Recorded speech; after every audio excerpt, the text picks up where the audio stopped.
ஜெய் ஸ்ரீராம். என்னோட யூடியூப் பார்க்குறவங்க லைக் பண்ணுங்கள், ஷேர் பண்ணுங்கள், சப்ஸ்கிரைப் பண்ணுங்கள். நேற்று நமிதா வந்து கொஞ்சம் பிரச்சனை பண்ணாங்க. மதுரை மீனாட்சி கோயிலில் அவங்கள வந்து கேள்வி மேலே கேள்வி கேட்டாங்க. ஹிந்துவான்னு கேட்டாங்க. அப்படின்னு சொல்லி இது மாதிரி எங்கேயுமே எனக்கு நடக்கலை, திருப்பதிலாம் கூட நடக்கலை அப்படின்னு சொன்னாங்க.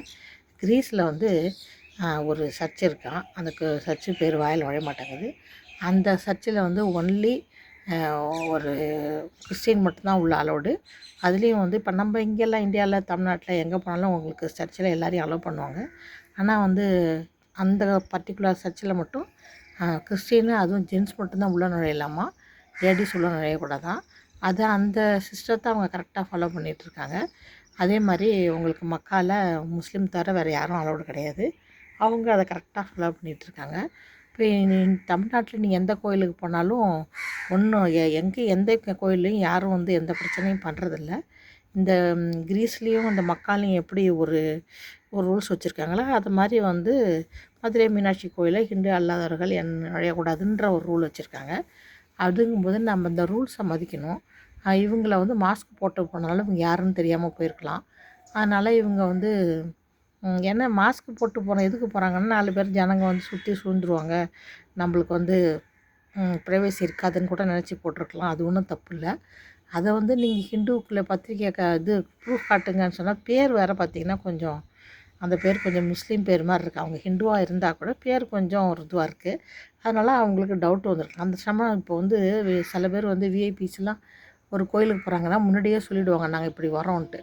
அதுக்கு தகுந்த மாதிரி இவங்க வந்து ப்ரிகாஷனோடு இருப்பாங்க. திருப்பதிலலாம் அப்படி தான் வந்து விஐபிக்கு ஸ்பெஷல் என்ட்ரன்ஸ் இருக்கும். அவங்க வர்ற சமயத்தில் அந்த இது பொது ஜனங்களை கொஞ்சம் நிறுத்தி வச்சுட்டு அவங்கள அனுப்பிச்சிட்டு அவங்க வந்த பிறகு திருப்பி அனுப்புகிற சிஸ்டம் உண்டு. அது நிறையா கோயிலில், முக்கியமான கோயில்களில் இந்த வழக்கம் இருக்குது. இவங்க முன்னாடி இன்ஃபார்ம் பண்ணியிருக்கணும். அப்புறம் வந்து அது திடீர்னு வரவும் அவங்களுக்கும் ஒன்றும் கன்ஃபியூஷன் ஆகிருக்கலாம். ஏன்னா நமிதா வந்து ஹிந்துவான் முஸ்லீமான்னு யோசிக்கிற அளவுக்கு அவங்களுக்கு நமிதாவை பற்றியான ஒரு நாலேட்ஜ் இல்லாமல் இருந்திருக்கலாம். எனக்கே இன்னை வரைக்கும் தெரியாது அவங்க ஹிந்துவா முஸ்லீமான்ட்டு. அது மாதிரி அதனால் அவங்க டவுட் பட்டிருக்கலாம். இதை வந்து தப்பாக எடுத்துக்க வேண்டிய அவசியம் இல்லை. அது பெரிய என்னமோ பெரிய கொலை குத்தம் செஞ்ச மாதிரி அவங்க ப்ரெஸ் மீட் வச்சு சொல்ல வேண்டிய அவசியமும் இல்லை. அதோடு இல்லாமல் இவங்கள செலிப்ரிட்டின்னு சொல்லிக்கிறாங்க. நம்ம டிக்கெட் கொடுத்து சினிமா பார்க்கறனால இவங்க செலிப்ரிட்டி ஆனாங்க. செலிப்ரிட்டி அப்படி நினச்சிக்கிறாங்க. செலிப்ரிட்டின்னு நீங்கள் வந்து எங்கே நினச்சிக்கணுன்னா, நீங்கள் உங்களோட வேறு ஏதாவது ஒரு இதுக்கு போகிறீங்க, வேறு ஏதாவது ஃபங்க்ஷனுக்கு போகிறீங்க, வேறு எங்கேயாவது வேறு ஏதாவது ஒரு அக்கேஷனில் நீங்கள் சொன்னால் பரவாயில்ல. கோயிலில் வந்து அதில் அனைவரும் சமம் தான் சொல்லுவாங்க. கடவுளும் முன்னாடி பிச்சைக்காரனும் ஒன்று தான். கடவுளுக்கு வந்து ஜாதி பேதம் அதோடு இல்லாமல் பணக்காரன் ஏழை அப்படிங்கிறதெல்லாம் கிடையாது. அனில் அம்பானியும் ஒன்று தான், பிச்சைக்காரனும் ஒன்று தான் கடவுளுக்கு. ஏன்னா கடவுள் வந்து இந்த பணத்தை வச்சு மக்களை வித்தியாசம் பார்க்குறதில்ல. செலிப்ரிட்டிக்கு தனியாக கருணை கொடுக்கறதில்ல கடவுள். ஏழைக்கு தனியாக கருணை கொடுக்கல. யாரும் உண்மையான பக்தியோடு வராங்களோ அவங்களுக்கு மட்டும்தான் அனுகிரகம் கிடைக்குங்கிறது தான் உண்மை. அப்படி இருக்கும்போது செலிப்ரிட்டிங்கிறது வந்து செலிப்ரிட்டின்ற வார்த்தையே தமாஷான வார்த்தை தான். இவங்க இப்போ எல்லோரும் லேடிஸு ஒருத்தவங்க ஜாப் பண்ணுறாங்க, ஒருத்தர் வந்து சாஃப்ட்வேர் வேலை பார்க்குறாங்க, டாக்டர் வேலை பார்க்குறாங்க.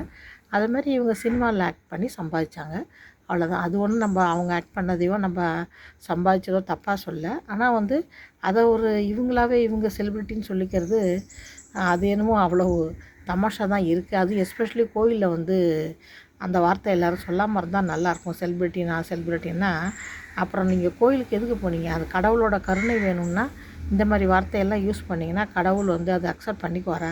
நம்ம கோயிலுக்கு எதுக்கு போகிறோம்? நம்ம கஷ்டங்களை சொல்கிறதுக்கு, இல்லை நம்மள வந்து நம்மளோட பாவ புண்ணியங்களுக்கு ஒரு புண்ணியம் பாவம் போகட்டும், புண்ணியம் கிடைக்கட்டுங்கிறதுக்கோசம் தான். அது கொடுக்குறாரா கொடுக்கலையாங்கிறது வேறு விஷயம். நம்ம பண்ண பாவத்தை யாரும் கழிக்க முடியாது, எந்த கடவுளாலையும் கழிக்க முடியாது. அதுக்குரிய கர்மாவை நம்ம அனுபவித்து தான் ஆகணும்.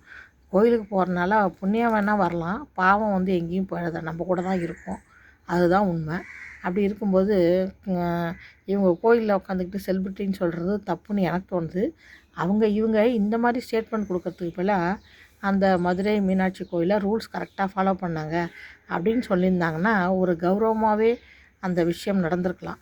இதை என்னமோ பெரிய ரச்சை கொட்டின்னு சொல்லுவாங்க தெலுங்கில், அந்த மாதிரி ஒரு இது பண்ணி அதை வந்து பிரபகண்டா பண்ணிட்டாங்கன்னு தான் நான் நினைக்கிறேன். இது சாஃப்டாக போக வேண்டிய விஷயத்த அது பெருசாக இவங்க வாக்கிட்டாங்க. அதோட கோவிலில் எனக்கு ரொம்ப மரியாதை பண்ணாங்க, அது வந்து அவங்க ரூல்ஸை அவங்க ஃபாலோ பண்ணாங்கன்னு ஒரு வார்த்தை ஈஸியாக சொல்லிட்டு போயிருக்கலாமே. அது இவ்வளோ பெரிய விஷயமாக்க வேண்டிய அவசியமே இல்லைன்னு தோணுது. அதனால வந்து அதே மாதிரி இந்த ஐயப்பன் கோயிலில் போய் பொம்பளைங்க தான் போகணும் அடம் பிடிச்சி போகிறது, இதெல்லாம் வந்து அங்கே அவங்களோட ரூல்ஸு அது வச்சுருக்குறாங்க. அதுக்கான காரணங்களும் நிச்சயமாக இருக்குங்கும்போது அப்பவும் அப்படி தான் நடந்தது. இந்த மாதிரிலாம் ரூல்ஸு பிரேக் பண்ணுறதுல நம்மள மிஞ்சிக்கிறதுக்கு ஆளே இல்லை.